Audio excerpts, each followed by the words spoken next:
Good morning to all of you. आज हम बात करेंगे इस वीडियो के अंतर्गत गणित विषय के बारे में, सेकंड सेमेस्टर। आज का ये जो वीडियो है ये सरलीकरण से संबंधित है। इसमें आपको सामान्य सरलीकरण और बीजीय सरलीकरण दोनों के बारे में जानकारी प्रदान की जाएगी। सबसे पहले हम बात करते हैं सामान्य सरलीकरण के लिए बोर्ड मास की। तो बोर्ड मास क्या है इसको समझते हैं, इसका पूर्ण रूप क्या है। तो बी जो बोर्ड मास में लिखा हुआ है इसका मतलब है ब्रैकेट से। किससे? ब्रैकेट से। अब इस ब्रैकेट के बारे में समझ लेते हैं कि ये ब्रैकेट जो है 4 टाइप के हैं टोटल, है ना।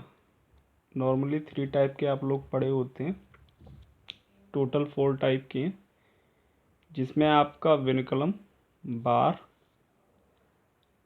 जैसे ये लिखा है 4-3 के ऊपर बार, तो ये जो है रेखा कोष्ठक है, ठीक है। दूसरा सेकंड टाइप छोटा कोष्ठक, इसको आप सर्किल ब्रैकेट कहते हैं। थर्ड है आपका मंझला कोष्ठक, और चौथा और लास्ट है स्क्वायर ब्रैकेट बड़ा कोष्ठक, ठीक है। ये 4 तरीके के ब्रैकेट हैं, रेखा कोष्ठक, छोटा, मंझला और बड़ा, ठीक है। इसके बाद हम आते हैं ऑफ पर।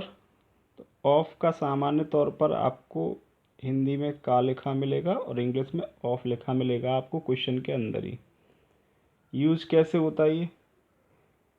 ऐसे लिखा मिलेगा 1/2 ऑफ 8, यानी 8 का 1/2 ज्ञात कीजिए, ठीक है।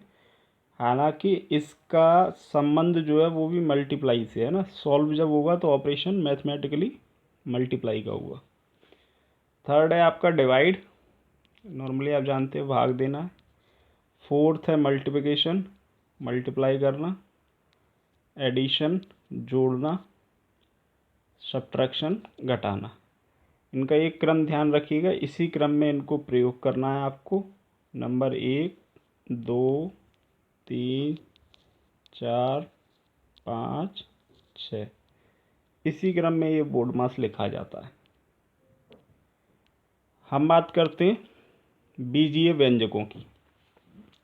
ये अध्याय जो है वो सरलीकरण जिसका हमें समझना है वो बीजीय व्यंजकों का समझना है सामान्य तौर पर, है ना। लेकिन ऑपरेशन का आपको बोर्ड मास से ही ज्ञान हो सकता है, इसलिए उसका भी बताना जरूरी था। तो चर, अचर, गुणांक तथा मौलिक गणितीय संक्रियाओं से युक्त समूह को बीजीय व्यंजक कहा जाता है। इसके बारे में मैंने आपको पहले भी एक बार बताया था, तो फिर से बता देता हूँ। चर क्या होते हैं? एक्स, वाई, जेड, ये चर राशियाँ हैं। अचर क्या होती हैं? 2, 4, 3, 5, ये सभी अचर राशियाँ हैं।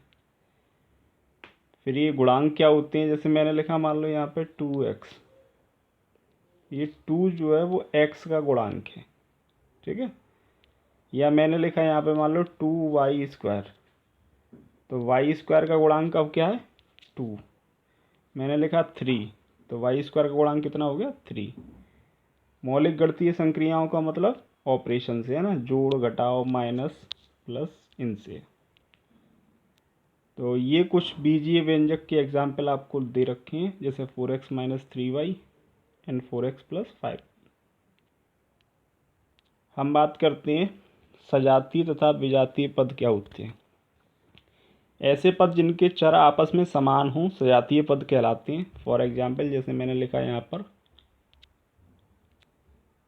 एक एग्जाम्पल देखते हैं, 4x और 3x, ठीक है। तो इन दोनों में अगर हम कंपैरिजन करें तो इन दोनों की चर कैसे हैं? आपस में समान है, x लिखा हुआ दोनों में, इसलिए 4x तथा 3x ये दोनों सजातीय पद होंगे। कैसे पद होंगे? सजातीय पद होंगे। अन्य एग्जाम्पल, जैसे हमने लिखा 3xy और एक लिख लिया 8xy, ठीक है। तो इसका चर xy, इसका चर xy, तो ये दोनों ही पद कैसे हो गए? सजातीय हो गए। विजातीय क्या होते हैं? ऐसे पद जिनके चर आपस में समान नहीं होते विजातीय पद कहलाते हैं। फॉर एग्जांपल मैंने लिखा 4y² और एक एग्जांपल लिखा मैंने 2x²। तो यहाँ पर चर क्या है, x है, और यहाँ चर क्या है, y है। तो ये आपस में समान नहीं है, इसलिए कैसे कहलाएंगे, विजातीय पद कहलाएंगे। नेक्स्ट इसकी एक्सरसाइज आपको दे रखी है, तो इन क्वेश्चंस को आप ट्राई करिएगा। इनका आपको एडिशन, सब्ट्रैक्शन, मल्टीप्लिकेशन, डिवीज़न, ये सारी चीज़ें इसमें सीखनी है। और कोई क्वेरी हो तो आप उसे कमेंट करिएगा, है ना। एक सिंपल चीज़ यहाँ पर ध्यान रखिएगा, इसमें आप सजातीय पदों में सजातीय पदों को आपस में जोड़ सकते हैं और घटा सकते हैं, ठीक है। इनका मल्टीप्लाई भी हो जाएगा और डिवाइड भी हो जाएगा। लेकिन ध्यान रखिएगा, विजातीय पद जो होते हैं इनको आपस में आप जोड़ और घटा नहीं सकते, है ना। इनका गुणा हो सकता है और डिवाइड हो सकता है, डिपेंड करेगा क्वेश्चन कैसा दिया है। तो इनमें गुणा और भाग की प्रक्रिया हो सकती है, जोड़ और घटाव की नहीं हो सकती, है ना। तो ध्यान रखना, विजातीय पदों में दो ऑपरेशन काम नहीं करेंगे आपके, कौन कौन से, जोड़ना और घटाना, ठीक है। तो ये दो ऑपरेशन विजातीय पदों पर काम नहीं करते। इसमें कौन से करेंगे, सजातीय में 4 ऑपरेशन काम करते हैं, प्लस, माइनस, डिवाइड, मल्टीप्लाई। और विजातीय में कौन से काम करते हैं, केवल मल्टीप्लाई और डिवाइड, ठीक है। एडिशन और सब्ट्रैक्शन वर्क नहीं करता है इस पर। अच्छा, ये एग्जाम्पल इसके मैंने क्वेश्चंस लिख रखे हैं एक्सरसाइज, तो आप इसे ट्राई करिएगा। ये बीजगणितीय व्यंजक के सरलीकरण है ना, और ये जो क्वेश्चंस हैं ये आपके बीजगणितीय व्यंजक भी है, और इसमें सिंपल जो आपका सरलीकरण होता है उससे संबंधित भी प्रश्न आपके इसमें शामिल किए गए हैं। तो इसे आप जो है इनको ट्राई करके देखिएगा, वैल्यू रख के कैसे सॉल्व करने हैं आपको, उससे संबंधित प्रश्न है ये।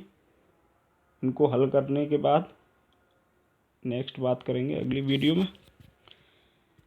आज का टॉपिक यहीं समाप्त है। Thanks to all of you.